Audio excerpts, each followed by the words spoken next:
warahmatullahi wabarakatuh. Perkenalkan, nama saya Andini Sahin dengan NIM 603111956. Sampah pada dasarnya merupakan suatu bahan yang terbuang atau dibuang dari suatu sumber hasil aktivitas manusia maupun proses-proses alam yang tidak mempunyai nilai ekonomi. Sampah merupakan konsekuensi dari adanya aktivitas masyarakat. Setiap aktivitas manusia pasti menghasilkan sampah. Seiring dengan timbulnya sebuah kota, bertambahlah pula beban yang harus diterima dari sampah-sampah dari kota tersebut. Permasalahan sampah merupakan hal yang krusial. Bahkan sampah dapat dikatakan sebagai masalah kultural karena dampaknya terkena pada berbagai sisi kehidupan. Upaya penanganan sampah perlu dilakukan secara material dengan benar serta melibatkan semua unsur baik dari pemerintah, swasta maupun masyarakat yang diharapkan dapat meminimalkan biaya yang dikeluarkan dalam pengelolaannya. Selanjutnya yaitu biodegradasi sampah plastik yang berada di Tamanga Pantang. Yang pertama yang saya paparkan yaitu terkait apa itu biodegradasi. Nah, biodegradasi ini merupakan salah satu proses penguraian suatu senyawa yang kompleks menjadi suatu senyawa yang lebih sederhana seperti air dan karbon dioksida. Proses penguraian tersebut juga dapat memanfaatkan aktivitas mikroorganisme sehingga terjadi perubahan integritas molekular.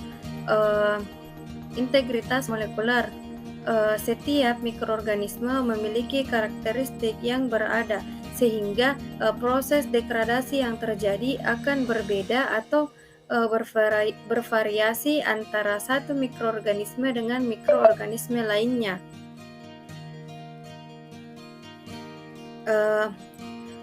Dapat dilihat dari gambar tersebut bahwasanya pada gambar ini terdapat suatu analisis terkait biodegradasi pada sampel sampah plastik. Dapat diketahui dari analisis sampah tersebut yaitu memiliki suatu metode yang digunakan untuk mengetahui adanya suatu perubahan pada gugus fungsi dari sampah plastik melalui sebuah spektrum.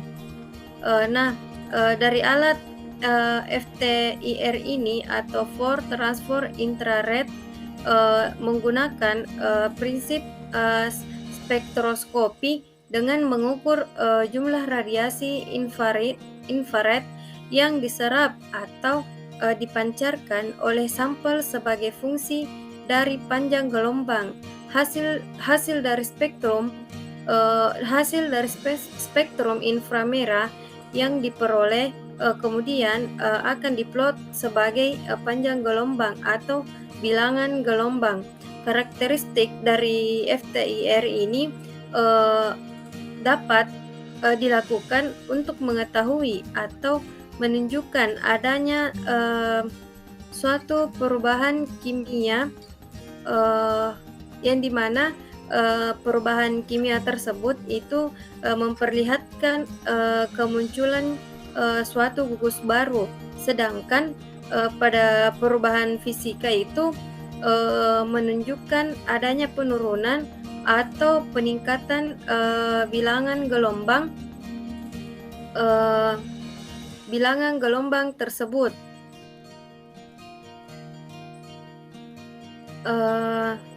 Selanjutnya yaitu mekanisme terkait biodegradasi. Menurut web tahun 2012 terdapat 4 mekanisme biodegradasi plastik yang ada di lingkungan, yaitu pertama itu dengan fotodegradasi atau proses penguraian dengan memanfaatkan suatu cahaya.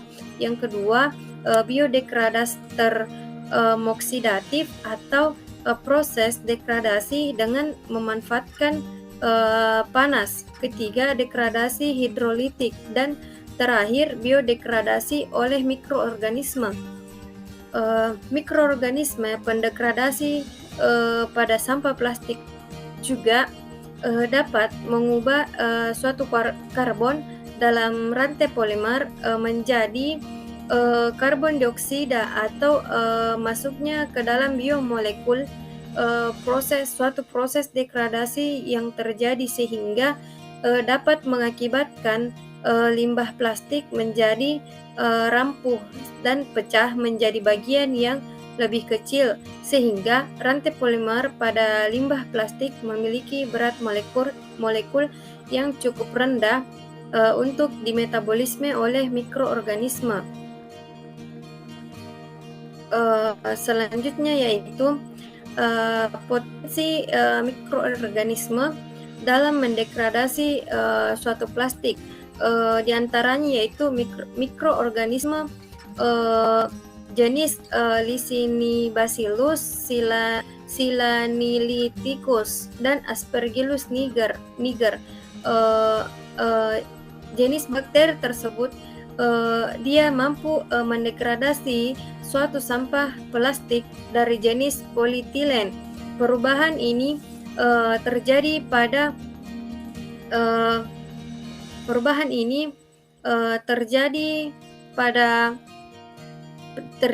pada permukaan polietilen setelah kurang lebih 126 hari yang telah diinkubasi dan dianalisis dengan menggunakan metode analisis SEM atau Esmaili yang terjadi perubahan berat plastik LLDPE yang diinkubasi selama 120 hari oleh bakteri Pseudomonas sp.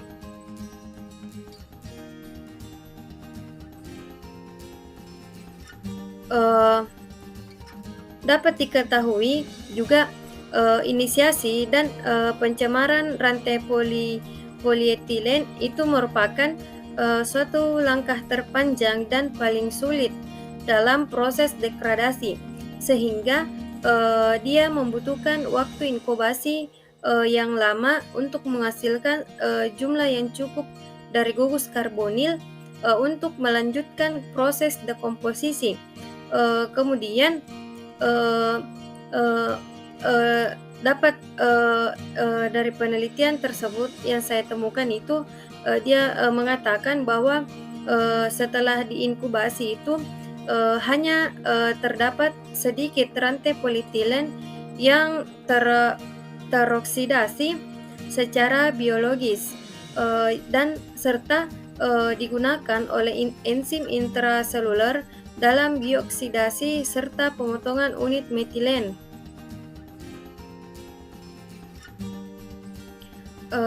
Yang terakhir, adapun beberapa sumber yang saya pakai dalam biodegradasi sampah plastik tersebut. Pertama itu ada sumber dari Fadila, yang kedua dari Kiao, dan yang ketiga dari Webb atau Hart Arnott.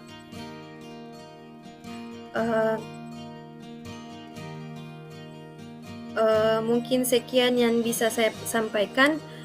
Kurang dan lebihnya mohon dimaafkan. Billahi taufiq wal hidayah. Wassalamualaikum warahmatullahi wabarakatuh.